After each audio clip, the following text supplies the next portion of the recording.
안녕하세요, 엘스키입니다. 먼저 저번 1편 보고 오셨나요? 안 보고 오셨으면 1편 먼저 보고 오시면 감사하겠습니다. 우선 영상을 시작하기 전 구독과 좋아요 부탁드릴게요.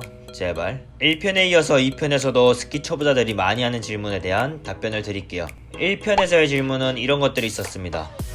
오늘 답변을 할 질문은 키 작은 여성 스키 사이즈는 어떤 건가요? 부츠를 먼저 살까요? 스키를 먼저 살까요? 아이들 부츠는 크게 신어도 괜찮을까요? 바인딩 딘 게이지는 어느 정도가 적당할까요? 폴 길이는 어느 정도가 적당할까요? 이렇게 5가지에 대한 답변을 드릴게요. 제 개인적인 생각이 들어간 거라 다른 분들과 다를 수 있습니다.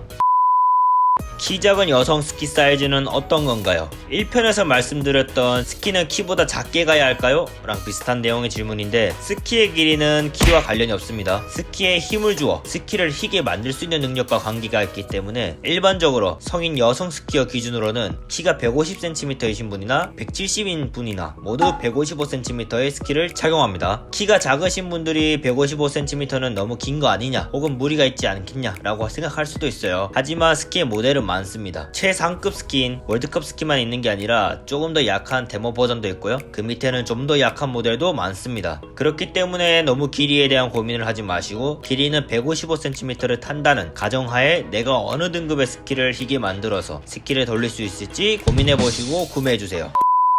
부츠를 먼저 살까요? 스키를 먼저 살까요? 스키보단 부츠가 좀 더 중요합니다. 예시가 적절할지는 모르겠는데 자동차가 있어요. 스키를 바퀴라고 하고 부츠를 엔진이라고 말하겠습니다. 그러면 엔진이 좋아야 차가 잘 가겠죠? 바퀴가 좋아도 소형차 엔진이라면 그냥 소형차의 바퀴인 거고 스포츠카의 엔진에 소형차 바퀴를 달게 되면 사고가 나겠죠? 왜 이렇게 예시를 잡았냐고 하면 스키를 탈 때 스키를 컨트롤 하신다고 생각하는데 그 전에 발이 컨트롤 되어야만 스키가 컨트롤 됩니다. 그만큼 발에서 잡아주는 역할이 크다는 거겠죠. 부츠를 사고 스키를 렌탈해서 신으면 되겠다 라고 생각하시는 분들도 있으실 것 같은데 그래도 살 때 스키랑 부츠랑 같이 사면 좋잖아요. 부츠를 좀 더 좋은 걸 사고 스키는 부츠보다 조금 더 싼 거 사시고 부츠에 대한 적응이 되면 스키의 등급을 더 올리시는 걸 추천드릴게요.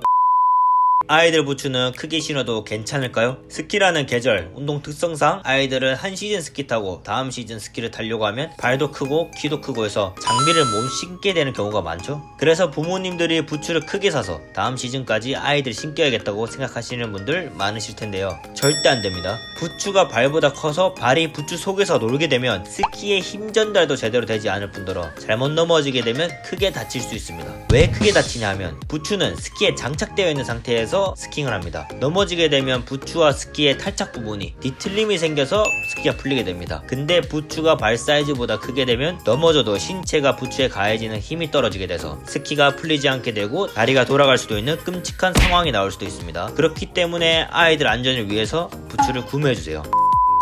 바인딩 딘 게이지는 어느 정도가 적당할까요? 딘 게이지가 뭐냐면 한국말로 하면 바인딩 이탈 계수라고 할 수 있습니다. 스키 바인딩을 잘 보시면 숫자 같은 게 있을 겁니다. 그게 그 바인딩이 가지고 있는 이탈 계수 수치입니다. 딘 게이지가 높을수록 스키가 풀리지 않습니다. 그러면 딘 게이지가 낮을수록 잘 풀리겠죠? 스키가 풀리면 더 위험한 것 아니냐? 그러면 딘 게이지를 많이 올려야 하는 게 아니냐? 라고 할 수 있는데 오히려 넘어졌을 상황에 스키가 풀리지 않는다면 더 크게 다칠 수 있어요. 물론 스킹을 하다가 스키가 풀려도 다치긴 하지만 비교적 풀려서 다치는 것보다 안 풀려서 다치는 사고가 더 큰 사고로 이어집니다. 바인딩 딘 게이지는 앞과 뒤에 있습니다. 그렇기 때문에 앞과 뒤 동일하게 맞춰주셔야 됩니다. 고속주행을 해서 스키 딘 게이지가 낮으면 불안하고 근데 또 높으면 넘어졌을 때 안 풀릴 것 같아 걱정하시는 분들도 계실 텐데 고속주행을 하시는 분들이라면 중급자 이상으로 가정하에 딘 게이지는 조금 높여주셔도 됩니다. 세계 정상급 선수들도 바인딩 수치는 말도 안 되게 높습니다. 하지만 넘어지게 되면 스키가 풀립니다. 딘 게이지가 높다고 해서 완전히 안 풀리는 게 아니라 넘어지게 되면 스키의 어느 각도에 의해서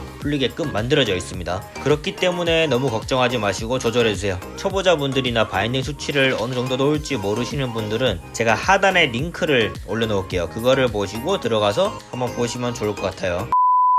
폴 길이는 어떻게 하나요? 폴 길이는 자기가 하기 나름입니다. 폴질을 했을 때 스키 주행 중에 폴이 걸리지 않고 불편하지 않은 길이면 됩니다. 대한스키 지도자 연맹에서 하는 말은 115cm로 정하여서 지도를 하게 설명하고 있습니다. 115cm는 수치가 딱 나와 있는 상황이라 개개인의 키가 다름을 고려하지 않았습니다. 그래서 저는 폴을 땅에 찍었을 때 손잡이 부분에 명치 쪽에 위치하게끔 하라고 말씀드립니다. 이거는 제 개인적인 의견이 들어간 거고 편하게끔 잡으면 됩니다. 만약 내가 모고를 탄다면 이 정도로 짧게 써야 하고 빠르게 스케이팅을 하고 싶으면 이 정도 길이로 쓰면 됩니다. 하지만 전 적당한 길이로 쓰겠습니다. 적당한 길이는 명치 쪽이라고 생각하시면 될 것 같아요. 시청해주셔서 감사합니다.